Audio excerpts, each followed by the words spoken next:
नमस्कार बंधुरा आमी स्वस्तिका आज आबार चले एसेछि आमार नतून एकटी ट्रैवल ब्लग निये।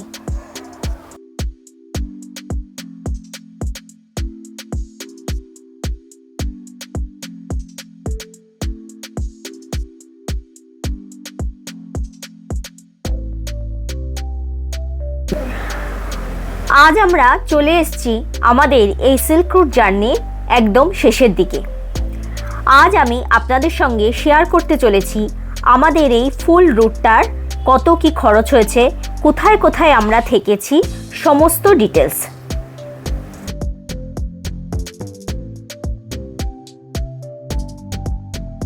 ताहले चलो आर कथा ना बाड़िये आजके ट्रैवल ब्लगटा शुरू करा जाक।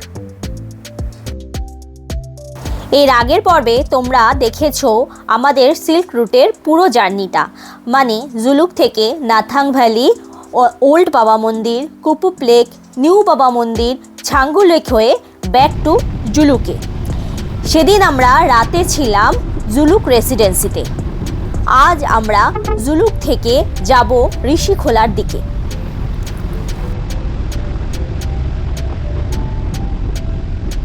गुड मर्निंग सबाई।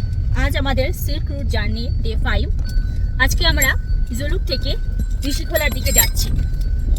आसार दिनই বলেছিলাম রাস্তায় কনস্ট্রাকশনের কাজ চলছে। আমরা অলরেডি 20 মিনিট মতো এখানে দাঁড়িয়ে ছিলাম, সবে রাস্তা ছাড়লো, ক্লিয়ার হলো, আমরা এগোচ্ছি। জানি না সামনে আবার কি হবে, চলুন যাওয়া যাক।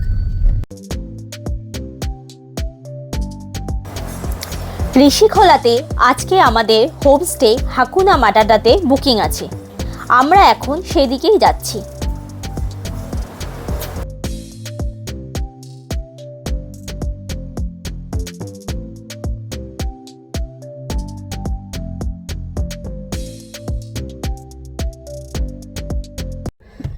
যে সামনে ওই বড় বড় গাড়িগুলো ঢুকছে, তার জন্য এদিককার যেগুলো যাচ্ছে, এদিক দিয়ে যেসব গাড়িগুলো সেগুলো পিছিয়ে মোটামুটি অ্যাডজাস্ট করে রাখতে হচ্ছে, এত ওই বড় বড় গাড়িগুলো বেরোয়। কিন্তু এদিকে অ্যাডজাস্ট করা রাস্তাটাও খুবই বাজে। এদিকে কাদা ফাদা রয়েছে, প্রচুর কাদা পাথর।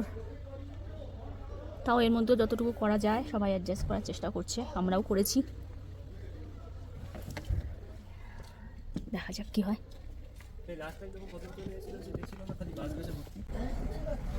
কিছুটা গাড়ি গিয়ে আবার সামনে আমরা আটকে পড়েছি।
অবশেষে আমরা এসে পড়েছি ঋষিখোলাতে।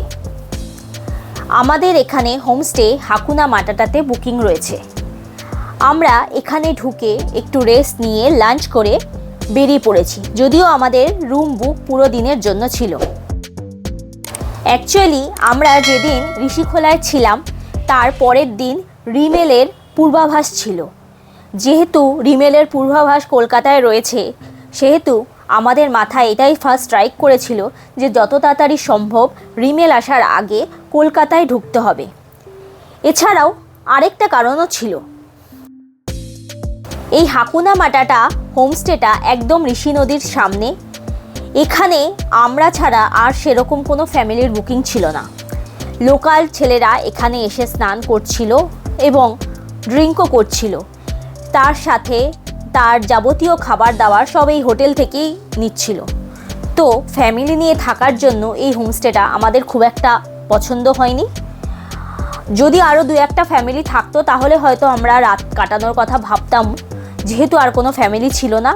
এছাড়াও একটা বাড়িতে ফেরার তারাও ছিল, তাই আমরা এখানে ঢুকে রেস্ট নিয়ে দুপুরের খাবার খেয়ে বেরিয়ে চললাম বাড়ির দিকে।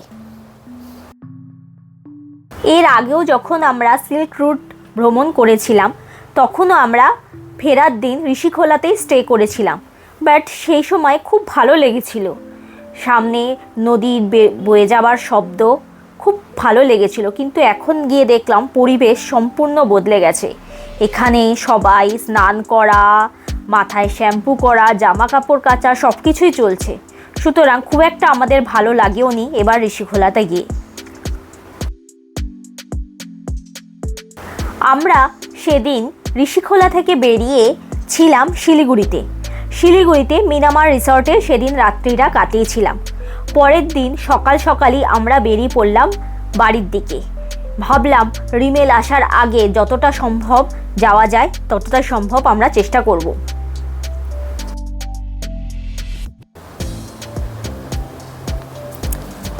এবার আমরা আসি আমাদের এই সিল্ক রুট জার্নির টোটাল খরচের বিষয়। আমাদের এই ট্যুরটা ছিল টোটাল 5 নাইট 6 ডেজের। আমরা প্রথম দিন স্টে করেছিলাম শিলিগুড়িতে মৈনাক ট্যুরিস্ট লজে। এটি WBTDCL এর ছিল।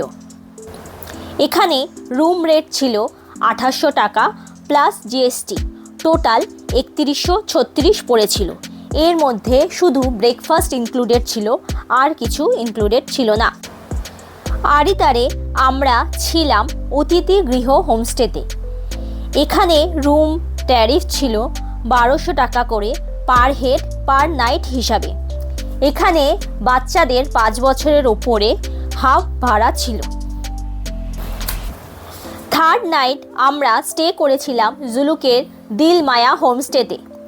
এখানে ট্যারিফ ছিল 1000 টাকা করে per head per day. Fourth day আমরা ছিলাম জুলুক রেসিডেন্সিতে। এখানে রুম ট্যারিফ ছিল 1200 টাকা করে পার হেড পার ডে।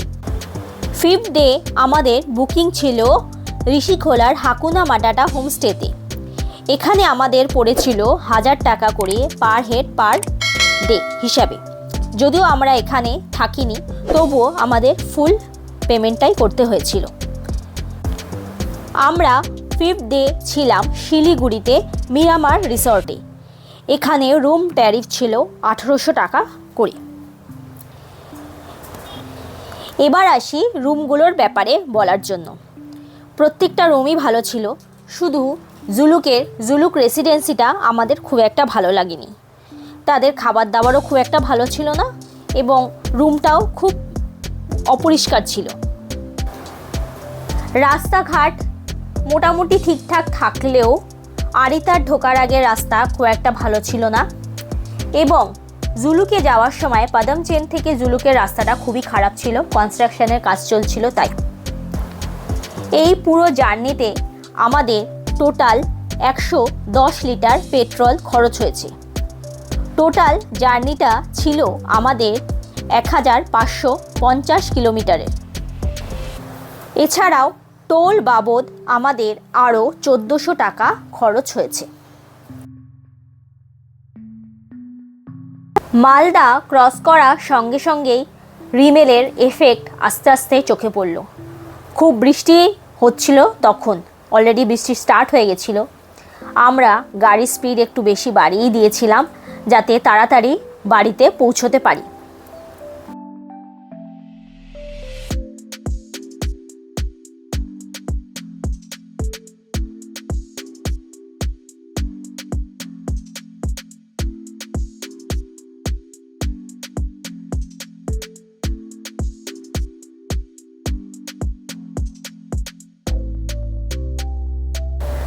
আমার এই ফুল ট্রাভেল ব্লগটা কেমন লাগলো অবশ্যই আমাকে কমেন্টে জানাবেন। আর যদি ভালো লাগে তাহলে লাইক শেয়ার অবশ্যই করবেন। আর এই রকম আরও ট্রাভেল ব্লগ দেখতে হলে আমার চ্যানেলটা অবশ্যই সাবস্ক্রাইব করে দেবেন। ভালো থাকবেন, সুস্থ থাকবেন। দেখা হবে নেক্সট কোনো ট্রাভেলে। বাই।